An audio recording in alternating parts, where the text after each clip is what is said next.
Loudun, France, 1632. It's late at night when suddenly Jeanne awoke from a deep sleep to find a man standing over her mat. The mysterious stranger wept, begging her to pray with him. Fumbling in terror, she excused herself and fled, fetching another nun who saw nothing. But for the rest of the night, both of them were disturbed by mysterious whispers. Over the next several days, Jeanne began seeing the phantasm during the daytime. Sometimes he begged her to pray, sometimes he whispered lascivious things to her. Jeanne's skin crawled. It felt like her very bones itched. Soon, many of the nuns in the Ursuline convent of Loudun began experiencing similar symptoms. Blood raced through their veins, their hearts pounded, they hallucinated. Voices urged them to do wicked things. No matter how much penance and self-flagellation the nuns performed, the symptoms persisted. Their confessor thought they were possessed by demons. He began holding exorcisms, sprinkling the nuns with holy water and praying over them. The nuns cried out and mewed like cats. They writhed and contorted their bodies into sexual positions. By the authority of God, the priest demanded to know who had cursed the brides of Christ. The eyes of one of the nuns rolled back into her head and a deep voice emanated from her mouth. "Urban Grandier," answered the demon. Father Urban Grandier, the clergy, had been betrayed by one of their own. In 1617, Urban Grandier was appointed the parish priest of the church of Saint-Pierre-du-Marché in the small town of Loudun. He made a stir when he arrived at his post. He was good-looking, wealthy, and well-educated. Over the next few years, Grandier garnered quite a reputation. Despite the fact that priests were supposed to be celibate, he had secret affairs with several women of the town. Quick-witted and clever, Grandier was good at criticizing townspeople who disagreed with him. Some felt he was sympathetic to Huguenots, Protestant Christians who believed that simple devout faith was preferable in religious life than the lavish ceremonies of the Roman Catholics. There had been an ongoing power struggle between the religious sects for some time, and Grandier found himself in the middle of it. His sexual escapades and his political beliefs made him a lot of enemies and only added fuel to the fire. Meanwhile, in 1626, near Loudun, the Ursuline convent was established. The convent quickly became a popular place to send noble daughters who couldn't be married off due to lack of money for a dowry or other reasons. One of the few joys of the austere lives of the Ursuline nuns was gossiping about townspeople, the most popular topic being Father Grandier. After the first prioress passed away in 1627, a new superior was appointed, Jeanne d'Ange. She had been sent to the convent because her hunchback and unattractive appearance made her marriage prospects poor. Ambitious Jeanne manipulated and lied her way into being appointed Mother Superior. Though the women ran the nunnery themselves, they still confessed to a male priest. Jeanne was apparently obsessed with Grandier and asked him to be the convent's chaplain. He declined the honor. In other accounts, Grandier wanted the position, but due to his behavior, he wasn't considered a suitable confessor for pure young brides of Christ. Either way, Father Mignon, who had a sterling reputation, was selected to be the confessor for the nuns of Ursuline.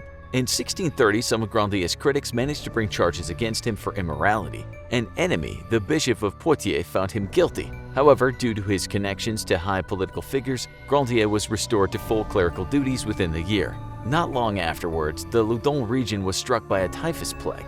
The convent and other areas self-segregated to limit exposure to sickness. While the plague mainly subsided after about 6 months, anxiety, paranoia, and other mental health issues were rampant among the citizens. By this time, Jeanne had been prioress for about 5 years. She was in charge of 17 nuns with an average age of 25. For a long time, Jeanne had stewed over the fact that Father Grandier wasn't the confessor for the nunnery. She worked herself into hallucinations or lied and claimed she was experiencing hallucinations. Real or not, she confessed to Father Mignon about visions of Grandier tormenting her. Father Mignon and his assistant, Father Bar, were not fans of Grandier. They promptly turned this odd situation to their advantage. Later, some of the nuns were to claim that Father Mignon harassed and tricked them into being possessed. It's possible that the Bishop of Poitiers conspired with Father Mignon to get the nuns to claim that Father Grandier had bewitched them. The truth is lost to history. Symptoms spread throughout the nuns, and soon most of the nunnery was afflicted with possession. The nuns experienced everything from fits to beatings to invisible specters and hives.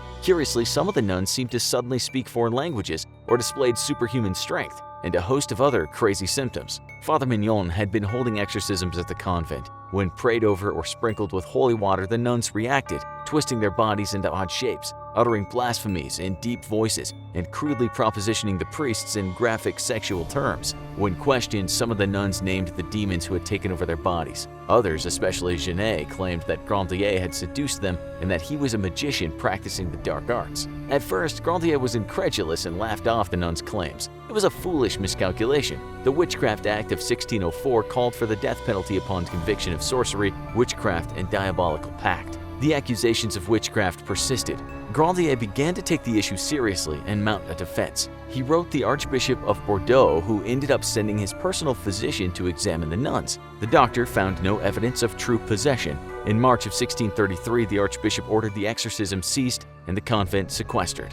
The issue died down for several months, but later in the year the hysteria returned. Cardinal Richelieu, who held power both in the Catholic Church and as King Louis XIII's chief minister, got involved on behalf of the government. Previously, Richelieu and Grandier had clashed over Huguenots issues. In November 1633, Richelieu appointed a political crony of his, Jean de Laubardemont, as a leader of a commission to investigate if Grandier was a witch. As a precaution, Grandier was arrested and imprisoned in the castle of Algiers so he couldn't flee the area. The priests resumed exorcisms, but with a twist. Instead of being held at the convent, the exorcisms began being held publicly. In addition to Father Mignon and Father Barre, two other priests who specialized in exorcism, Father Tranquille and Father Lactance, joined the proceedings. Up to 7,000 spectators came to see the possessed nuns. Seeing the sexual acting out of the nuns turned public opinion against Grandier, and also many of the townspeople converted from Protestant to Catholicism as a result of the public executions.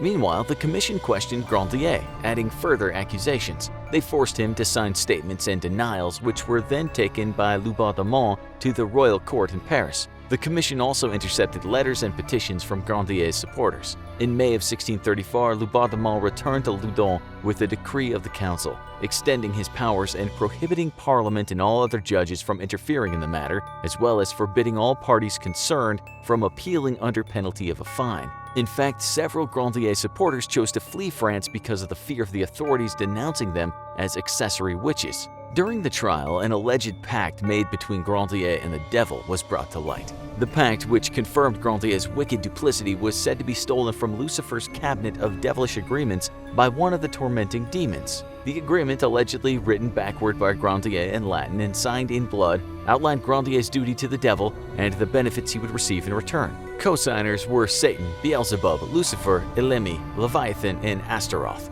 and it was notarized by signature and mark of the chief devil and my lords, the princes of hell. Some nuns, including Genet d'Ange, began recanting their testimonies of possession, proclaiming Grandier's innocence. She even appeared in court with a noose around her neck, threatening to hang herself if they didn't let her recant her prior lies. Ultimately, 72 witnesses swore evidence against Grandier. Foregoing normal court procedures, the Royal Commission quickly passed a sentence on August 18, 1634. Urban Grandier was found guilty of sorcery and placing evil spells to cause the possession of the Ursuline nuns. His punishment was to be burned alive at the stake. However, before his execution, Grandier was subjected to various tortures, including the boot, in order to force him to name his accomplices. Though they broke both his legs, Grandier refused to provide names. He apologized for his previous lascivious ways, but steadfastly maintained his innocence of witchcraft and any contracts with the devil. Often, the condemned were allowed to make a last statement to the crowd and were compassionately strangled before being burned at the stake. However, Grandier was not allowed this small mercy.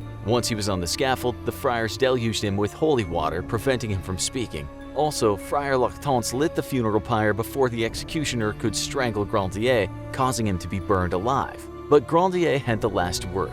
As he struggled against the flames, Grandier reportedly told Father Lactance that he would see God in 30 days. Grandier was correct. Father Lactance died within a month. In fact, Grandier's death seemed to unleash a curse upon several people involved with the trial. Within 5 years, Father Tranquille, one of the trial judges, Louis Chauvet, and Dr. Manoury, a fraudulent physician, fell into delirium and died insane.